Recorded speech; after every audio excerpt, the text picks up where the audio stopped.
Hello guys, welcome back to my channel. So இன்றைக்கி நம்ம இதை பற்றி பார்க்க போகிறோம்னா 6th ஸ்டாண்டர்ட் டேர்ம் 1ல் இருக்கிற இயல் 2 அதில் சிலப்பதிகாரம். ஸோ ஃபுல் இயல் பார்த்துருவோமா? ஸோ இது வந்து என்னது, பொருள் கூறுக இருக்குது. அதுக்கப்புறம் சிலப்பதிகாரத்தின் ஆசிரியர் அதாவது இயற்றியவர் யாருன்னா இளங்கோவடிகள். இது வந்து காலம் கிபி 2ஆம் நூற்றாண்டு. ஸோ ஷார்ட் நோட்ஸ் எல்லாம் இங்கே கொடுத்துருக்கேன். உங்களுக்கு வந்து இந்த மாதிரிப்பட்ட ரிலேட்டட் நோட்ஸ் எல்லாம் ஈஸியாக இருக்கும்னு நினைக்கிறேன். அப்புறம் வந்து காணி நிலம், இது வந்து பாரதியாரின் கவிதைகள் என்னும் தொகுப்பில் இருக்குது. இது எழுதினது யாருன்னா பாரதியார். ஸோ அதில் இருக்கிற பொருள் கூறுக. தென் வந்து இளமையிலே கவி பாடும் திறன் பெற்றவர் யார்? பாரதியார். எட்டயபுர மன்னரால் பாரதி என்னும் பட்டம் வழங்கி சிறப்பிக்கப்பட்டார். இதெல்லாம் கொஞ்சம் இம்பார்ட்டண்ட்டாக இருக்கிறது. அதுக்கப்புறம் சிறகின் ஓசை. ஸோ இதில் வந்து என்னது, நிறைய இம்பார்ட்டன்ட் இதெல்லாம் இருக்கும். சிறகடிக்காமல் கடலையும் தாண்டி பறக்கும் பறவை வந்து கப்பல் பறவை, அதாவது ஃப்ரிகேட் பேர்ட். ஸோ இது ரொம்ப இம்பார்ட்டண்ட்டு.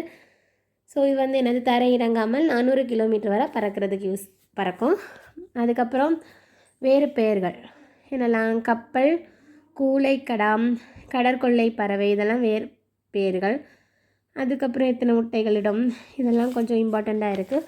உங்களுக்கு இந்த மாதிரி ஷார்ட் நோட்ஸ் எல்லாம் அந்த புக்கை ரீட் பண்ணி தான் எடுக்கணும்னு எல்லாம் இல்லை, ஷார்ட் நோட்ஸாக தான் கொடுத்துருக்கேன்.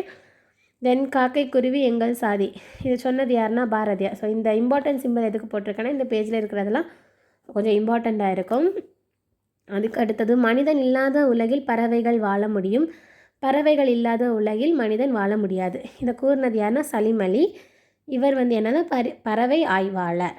ஸோ இந்தியாவின் பறவை மனிதர் யாருன்னு கேட்டாங்கன்னா சலீம் அலி. ஓகேவா? ஸோ இவர் தன் வாழ்க்கை வரலாற்று நூலுக்கு சிட்டுக்குருவியின் வீழ்ச்சி என்று பெயரிட்டுள்ளார். சிட்டுக்குருவியின் வீழ்ச்சினா the fall of sparrow. So இந்த பேஜ் ரொம்ப இம்பார்ட்டன்ட், கொஞ்சம் ஸ்டேட் பண்ணிக்கோங்க. அதுக்கப்புறம் ஆர்டிக் அலா, இது வந்து என்னென்னா உலகிலேயே நெடுந்தொலைவு, அதாவது 22,000 கிலோமீட்டர் பயணம் செய்யும் பறவை இனம், ஆர்னித்தாலஜி. ஸோ இதுவும் அப்படி தான், கொஞ்சம் ரொம்ப இம்பார்ட்டன்ட். ஸ்டடி ஆஃப் பேர்ட்ஸை நம்ம என்ன சொல்லுவோம்னா ஆர்னித்தாலஜின்னு சொல்லுவோம். அதுக்கடுத்து உலக சிட்டுக்குருவி நாள் என்னது, மார்ச் 20. ஸோ இது நல்லா, இதை இப்படிப்பட்டதெல்லாம் நல்லா 1 வேர்ட்ஸுக்கு வருவாங்க. மார்ச் 20, மார்ச் 22, இந்த மாதிரியெல்லாம் தருவாங்க. கரெக்டாக படித்து வைங்க. உலக சிட்டுக்குருவி நாள் வந்து என்னது, மார்ச் 20.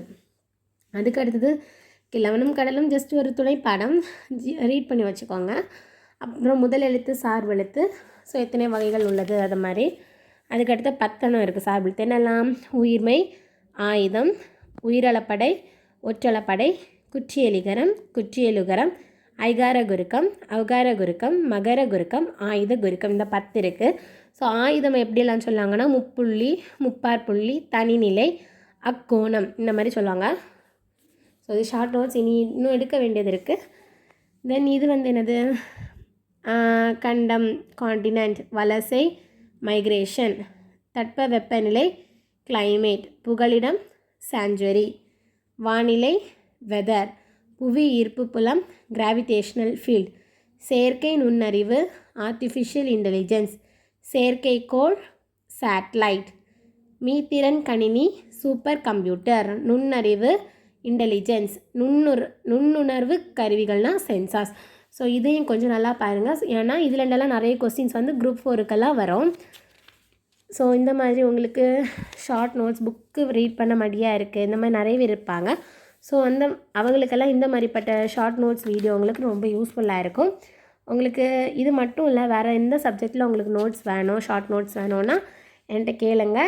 ஸோ கண்டிப்பாக நான் உங்களுக்கு நோட்ஸ் எல்லாம் தருவேன். ஸோ இந்த மாதிரி வீடியோஸ் உங்களுக்கு பிடிச்சிருக்குன்னா என்னோடய வீடியோவை லைக் பண்ணுங்கள் அண்ட் மறக்காமல் சப்ஸ்கிரைப் பண்ணி வச்சுக்கோங்க. தேங்க்யூ.